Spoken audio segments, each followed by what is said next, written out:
अस्सलामुअलैकुम, मैं हूं Sheikh Umar. City India news में आप तमाम का इस्तकबाल है। आइए देखते हैं आज की टॉप 10 न्यूज। रियासत आंध्र प्रदेश में तेलंगाना से ताल्लुक रखने वाले एक ही खानदान के 4 अरकान ने खुदकुशी कर ली। ये वाकया विजयवाड़ा में पेश आया। निजामाबाद से ताल्लुक रखने वाले शौहर बीवी अपने 2 बच्चों के साथ दर्शन के लिए विजयवाड़ा की मंदिर आए हुए थे। खातून और उसके बेटे ने जहर पीकर खुदकुशी कर ली, जबकि खातून के शौहर और उसके दूसरे बेटे ने दरियाई कृष्णा में छलांग लगा दी। यह खानदान 6 तारीख को निजामाबाद से दर्शन के लिए विजयवाड़ा पहुंचा था। उन्होंने अखिल के नाम पर कमरा किराए पर हासिल किया था। शुबा किया जाता है कि यह खानदान कर्ज के बोझ तले दबा हुआ था और खुदकुशी की यही वजह हो सकती है। पुलिस पूरे मामले की छानबीन कर रही है। तेलंगाना में कोरोना वायरस के केसों में तेजी से इजाफा हो रहा है। रियासत में 6 महीने के बाद 2000 से ज्यादा कोरोना वायरस के केसेस दर्ज हुए हैं और ग्रेटर हैदराबाद में भी सूरत हाल तशवीशनाक हो रही है, जहां रोजाना 200-300 केसेस दर्ज हो रहे थे। आज 1452 केसेस दर्ज हुए हैं। गुज़िश्ता 24 घंटों के दौरान 64,474 अफराद के कोरोना टेस्ट किए गए हैं, जिनमें से 2295 नए मुस्बित केसेस दर्ज हुए। इनमें से अब तक मुस्बित केसों की कुल तादाद 6,98,750 हो गई है। महकमा सेहत ने इस सिलसिले में एक बुलेटिन जारी किया है। रियासत में गुज़िश्ता 24 घंटों के दौरान 3 अफराद की कोरोना से मौत भी हुई है। इससे रियासत में अब तक मरने वालों की तादाद 4039 हो गई है। गुज़िश्ता रोज 232 अफराद कोरोना से सेहतयाब हुए हैं। रियासत में फिलहाल 9,861 एक्टिव केसेस हैं। करीमनगर के पुलिस ट्रेनिंग कॉलेज यानी पीटीसी में खिदमत अंजाम देने वाले 2 मुस्लिम पुलिस ओहदेदारों को मरकजी हुकूमत ने अवार्ड्स के लिए मुंतखब किया है। इनमें इंस्पेक्टर सैयद अफजलुद्दीन और सब इंस्पेक्टर मोहम्मद नसीमुद्दीन हैं। मरकजी हुकूमत ने इन दोनों ओहदेदारों की बेहतरीन कारकर्दगी पर इन्हें इस अवार्ड के लिए मुंतखब किया। ये दोनों ओहदेदार साबिक में रियासती और मरकजी सतह की कई अवार्ड्स हासिल कर चुके हैं। बताया गया है कि इंस्पेक्टर सैयद अफजलुद्दीन का ताल्लुक करीमनगर के वेनावंका मंडल के चिल्लूर गाँव से है और सब इंस्पेक्टर का गाँव जिले जगत्याल का पुलास है।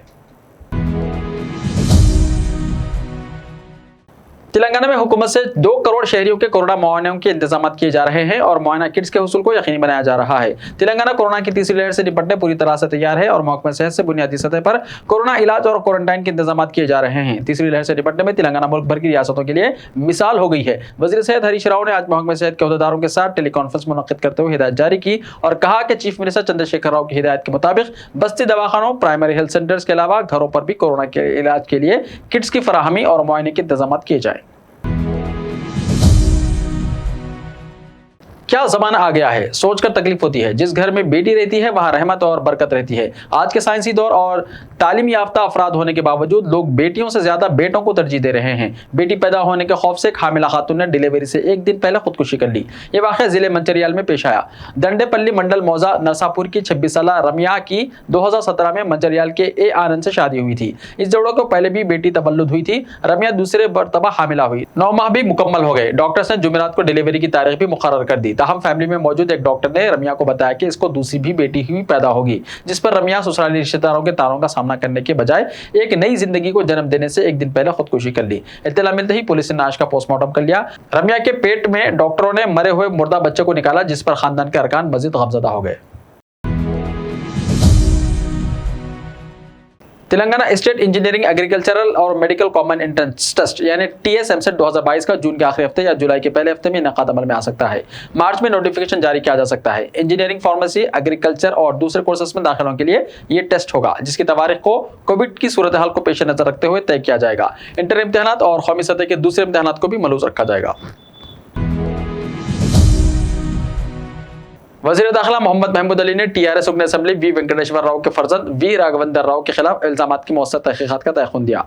प्रदेश कांग्रेस कमेटी के तर्जुमान R नरेंद्र, सेक्रेटरी के श्रीनिवास के अलावा संजय यादव और श्रीधर गौड़ ने वज़ीर दाखिला मोहम्मद महमूद अली से मुलाकात करते हुए याददाश्त हवाले की। उन्होंने कहा कि कुत्तागोड़म जिले में रुकन असेंबली के फर्जंद की जानिब से हिरासानी और जुल्म व ज़्यादती के वाक़यात की तवील फहरिस्त है। गुज़िश्ता कई बरसों में वक्फे से राघवेंद्र राव के खिलाफ शिकायत दर्ज की गई है, लेकिन पुलिस ने कोई कार्रवाई नहीं की। अपने वालिद वेंकटेश्वर राव की सरपरस्ती में राघवेंद्र राव ने कई खानदानों के साथ नाइंसाफी की है।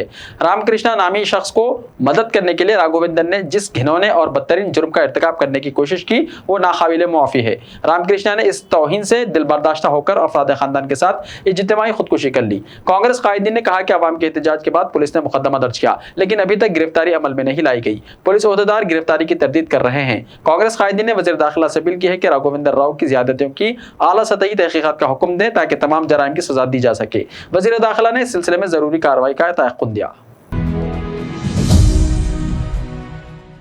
जगन हुकूमत ने वजीफों पर सबकदोशी की उम्र 62 साल कर दी। आंध्र प्रदेश की जगन मोहन रेड्डी हुकूमत ने सरकारी मुलाजिमीन की नाराजगी को देखते हुए आखिरकार पीआरसी का ऐलान कर दिया। गुज़िश्ता कई महीने से हुकूमत और मुलाजिमीन की तंजीमों के दरमियान पीआरसी सिफारिशात पर मुज़ाकिरात जारी थे, लेकिन कोई नतीजा बरामद नहीं हुआ था। जगन हुकूमत ने दरमियानी रास्ता निकालते हुए 23.29% इजाफे का ऐलान किया। हुकूमत ने सरकारी मुलाजिमीन की वजीफे पर सबकदोशी की उम्र को 60 से बढ़ाकर 62 साल करने के अहकाम जारी किए। तनख्वाह में 23.29% इजाफे पर 1 जनवरी 2022 से अमल होगा। डीए बाबकाया जनवरी से अदा किए जाएंगे। हुकूमत ने अप्रैल 2020 से पीआरसी पर अमल का फैसला किया। 30 जून से पहले के आर्जी मुलाजिमीन के सिलसिले में हुकूमत ने अहम फैसला किया है। मुलाजिमीन की तंजीमों ने तनख्वाह में इजाफा और वजीफे पर सबकदोशी की उम्र में इजाफे का खैर मकदम किया। सैफ अली खान और करीना कपूर खान बॉलीवुड के उन जोड़ों में आते हैं जो अक्सर सुर्खियों में बने रहते हैं। कभी बच्चों के साथ छुट्टी पर तो कभी पार्टियों में। अक्सर सैफ और करीना साथ में देखे जाते हैं, लेकिन इस दौरान दोनों ने एक ऐसी गलती कर दी जिसके बाद लोगों ने इनको ट्रोल करना शुरू कर दिया। दरअसल गाड़ी में बैठे दोनों स्टार को देखकर लोगों को ऐसा लगा ना तो इन्हें कोरोना का डर है और ना ही ट्रैफिक रूल्स की परवाह है। सैफ गाड़ी चला रहे थे और उन्होंने सीट बेल्ट नहीं पहनी थी। वहीं करीना कपूर भी इनके साथ में बैठी थी और उन्होंने भी सीट बेल्ट नहीं लगाई थी। इसके साथ ही दोनों ने कोरोना प्रोटोकॉल की धज्जियां उड़ाते नजर आए। दोनों ने मास्क भी नहीं पहन रखा था। सऊदी अरब ने डेनमार्क से मुर्गे और अंडे दरामद करने पर पाबंदी लगा दी। रियासत सऊदी मीडिया के मुताबिक वस्ती डेनमार्क में बर्ड फ्लू फैलने की वजह से यह पाबंदी लगाई गई है। दरियासत सऊदी वजारत तिजारत का कहना है कि इससे पहले रूस से भी बर्ड फ्लू के बाइस मुर्गे और अंडों के दरामद पर पाबंदी लगाई गई थी। ऐसे ही ताज़ा तरीन खबरों के लिए हमारे इस YouTube चैनल को सब्सक्राइब करते हुए इसके बेल आइकन को प्रेस कर लीजिए। लाइव वीडियोस देखने के लिए प्ले स्टोर से हमारे ऐप सिटी इंडिया न्यूज़ को डाउनलोड करें। लिंक्स डिस्क्रिप्शन में मौजूद हैं। मिलते हैं कल, तब तक के लिए अपना ख्याल रखिए। अल्लाह हाफिज़।